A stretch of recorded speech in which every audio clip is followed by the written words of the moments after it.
Nos metemos de lleno en un análisis bastante específico. Es sobre el poema A la memoria de Pablo Neruda, del escritor colombiano Carlos II Quirós Quintero.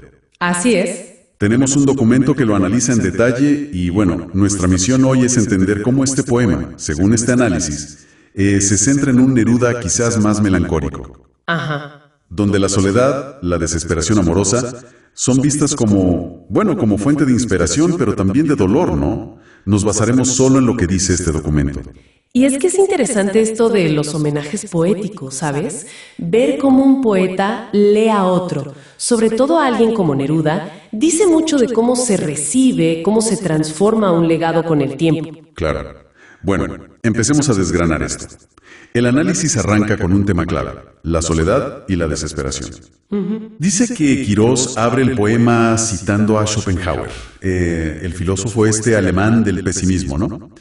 Sobre la soledad. Ya con eso marca un tono bastante sombrío. Sí, ya te pone en situación. Y describe a Neruda como un desesperado, alguien que emerge del fondo del mar de las palabras. El análisis vincula esto directamente con la creación de los 20 poemas de amor y una canción desesperada. Claro. Y lo fascinante aquí, según este análisis que estamos viendo, es que Quirós no ve esa desesperación solo como tristeza simple, ¿eh? La presenta más bien como el motor creativo principal detrás de la poesía más famosa de Neruda. O sea, esa angustia, esa soledad profunda, sería como el crisol donde se forjó su obra más conocida, ¿no? Según esta interpretación. Entendido. El análisis también se fija mucho en las metáforas que usa Quirós. Habla de la poesía como mar y laberinto. Sí, esas dos imágenes son centrales. Las palabras. Un mar inmenso. Y por otro, el amor, o la búsqueda del amor, como un laberinto, algo confuso, quizás sin salida clara.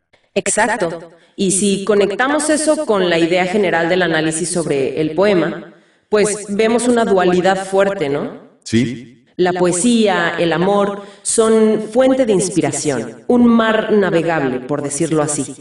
Pero al mismo tiempo pueden ser un caos, un laberinto. Claro. Y el análisis como que deja flotando la pregunta. ¿Esa visión tan compleja no refleja un poco la intensidad de la experiencia que Quirós le atribuye a Neruda? Totalmente. Y aquí es donde, creo yo, se pone más interesante todavía.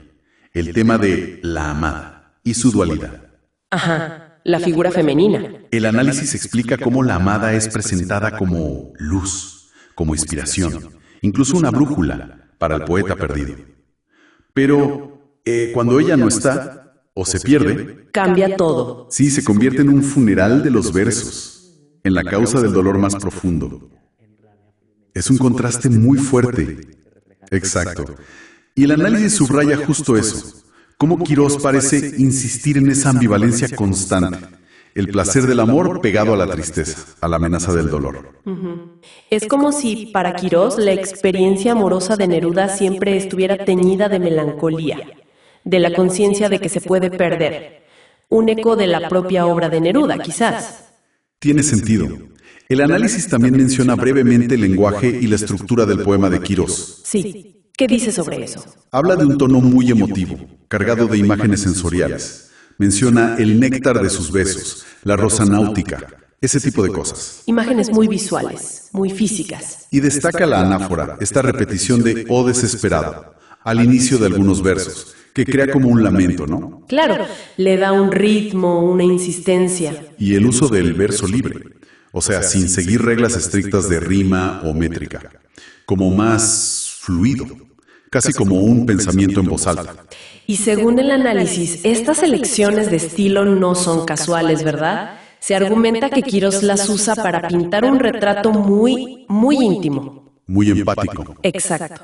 Como si intentara dibujar el mapa emocional de esa lucha interna que él ve en Neruda, eso que parece interesarle tanto. Y ya para ir cerrando el análisis, se toca el tema de la trascendencia de la obra. Ah, el legado. Sí. A pesar de todo este foco en la melancolía, el análisis señala que el poema de Quirós termina con una nota de esperanza, digamos. ¿Así? Dice que la poesía de Neruda vivirá para todos los tiempos, porque es pensamiento y memoria. Qué interesante. Eso nos lleva a la idea central sobre el legado que extrae el análisis, ¿no? Exacto. Que aunque la inspiración, según Quirós, venga de la desesperación personal, lo que al final queda, lo que trasciende, es el arte mismo. Claro. La obra como que se separa del posible sufrimiento del creador y crea su propia conexión, una conexión inmortal con quienes la leen. Entonces, resumiendo un poco, ¿qué nos dice este análisis? Pues que el poema de Quirós es un homenaje que elige un camino muy particular,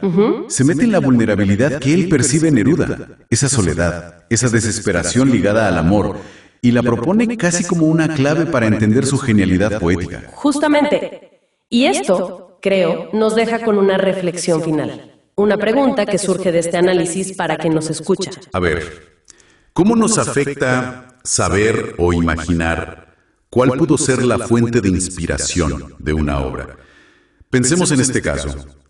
Si aceptamos esta visión de Quirós, que la fuente fue el dolor, la angustia, ¿eso cambia cómo leemos hoy los poemas de Neruda? Buena pregunta. Entender esa desesperación que Quirós le atribuye profundiza nuestra lectura de los poemas de amor, por ejemplo, o simplemente la altera. Es algo bueno sobre lo que seguir pensando, ¿no?